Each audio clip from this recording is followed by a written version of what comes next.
Hi, my name is Tim Curtin. I'm the Corporation Counsel of the City of Rochester. I think that we are here today to establish a timeline, and the timeline will dictate the basis for which we went to the mayor and advised the mayor not to take any action until the Attorney General had completed its investigation of this matter. The timeline starts off on June 4th when Stephanie Prince, an attorney in my office, had a conversation with the Deputy Attorney General here in the Rochester office. The conversation then went and it turned into email form, which we can provide to you.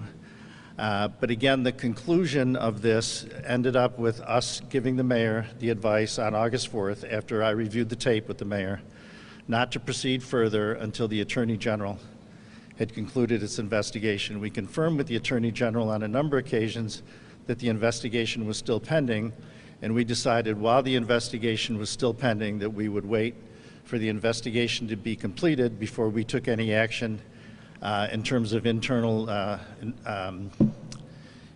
discipline or any action respecting the matter of Mr. Prude's passing.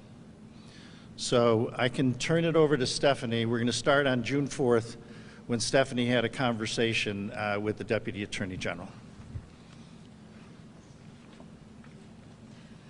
Good afternoon. My name is Stephanie Prince. I'm a municipal attorney here for the City of Rochester.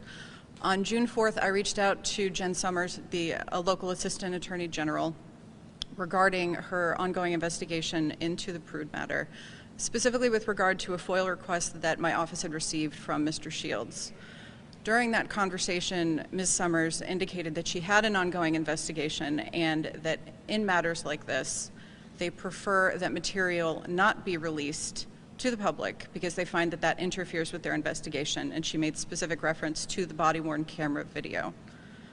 Following that, I then advised Corporation Counsel Tim Curtin of that conversation, and the city proceeded forward. The city did finally release that body-worn camera footage on August 12th, following receipt of a HIPAA authorization that we had been waiting for some weeks from Mr. Shields' office. One point that I want to make, when we had the conversation with Jen over at the Attorney General's office, she offered that she would invite the plaintiff's attorneys into her office to inspect the tape that we had declined to release. She subsequently confirmed that she did invite them in, and they in fact came into the office to inspect that tape. So if you think about it, they're not going to come in and inspect a tape if the Attorney General had authorized us to release the tape. So the fact that they had to go into the Attorney General's office to review the tape is a pretty good indication that we were not allowed to release the tape. And that's confirmed in an email that I can provide to you.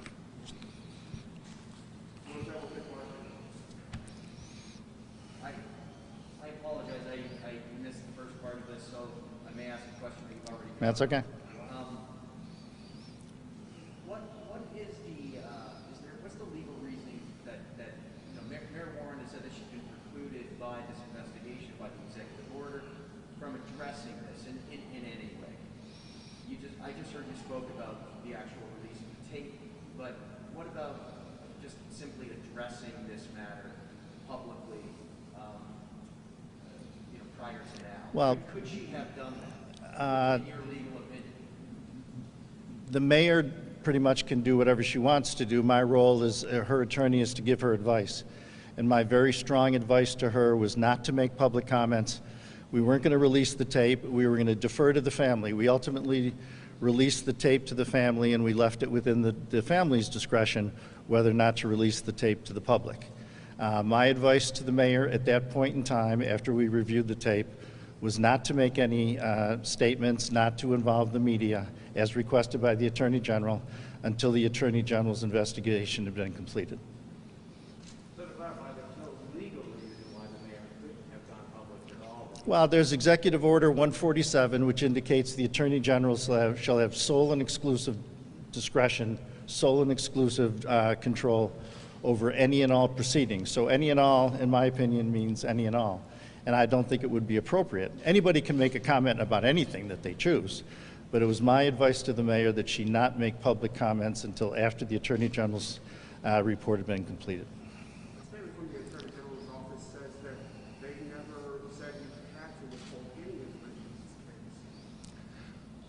The only thing I can say to that, we only spoke with the local office of the Attorney General. We did not speak with the Attorney General herself.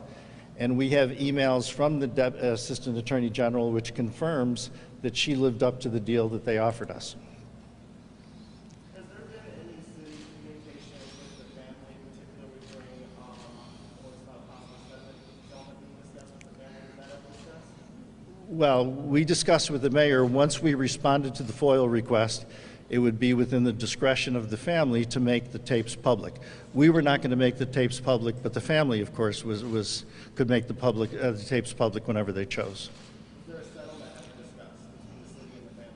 Yes? For how long? How long was that conversation? How long is what?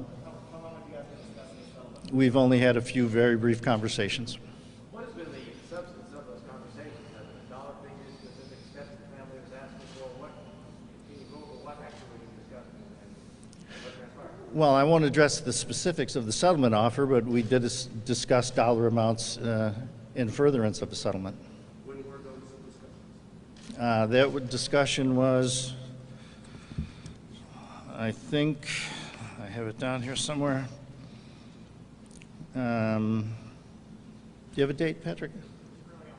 Early August. Are there any other questions from the director? When the medical examiner sent the findings to the Attorney General's office, which included the finding of homicide, would that not have called for action by the city or by the police department or by a city investigator or detective? Well, it was sent to the Major Crimes Unit, and they did. That was part of their investigation. But there was no evidence at that point, from your perspective, to make that information public? No, not at that point. We had an agreement with the Deputy Attorney General that we would not make any public comments. Two questions about settlement or settlement negotiations. Did city officials approach the family about the settlement, or was it vice versa? We approached the family's attorneys.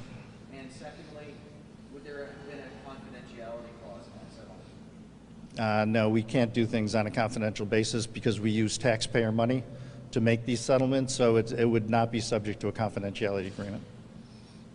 How often do you approach the victim of an incident with a settlement officer? Quite often. Depends on our degree of culpability. Prior to a lawsuit? Pardon me? Prior to a lawsuit, or Sure. It's standard practice. So have you been first contacted by the family's attorneys, or did you seek them out? Well, they filed a notice of claim, so we knew who they were and we knew what this was all about. And then we contacted them to see if it would be appropriate to have settlement discussions before they filed the lawsuit. had they accepted that settlement, would you advise the mayor to make this public? Had they accepted it and the matter with Mr. Prude's family had come to an end, I would have advised the mayor that she was free to make whatever public statements she wanted to at that point. There would be no restraints. There wouldn't be an Attorney General's restraint, and there wouldn't be a confidentiality agreement restraint. So at that point in time, the mayor could have said whatever she thought was appropriate under the circumstances. If the Attorney General's office is saying there's no reason the city couldn't handle its own investigation, and the mayor says, that your office says that the impression was that they couldn't, was there some sort of communication problem between here and Albany? I can't speak to that. I don't know the relationship between the Attorney General in Albany and the Deputy Attorney General in Rochester. I can't address that. All right, thank you, everybody. Appreciate it. Thank you.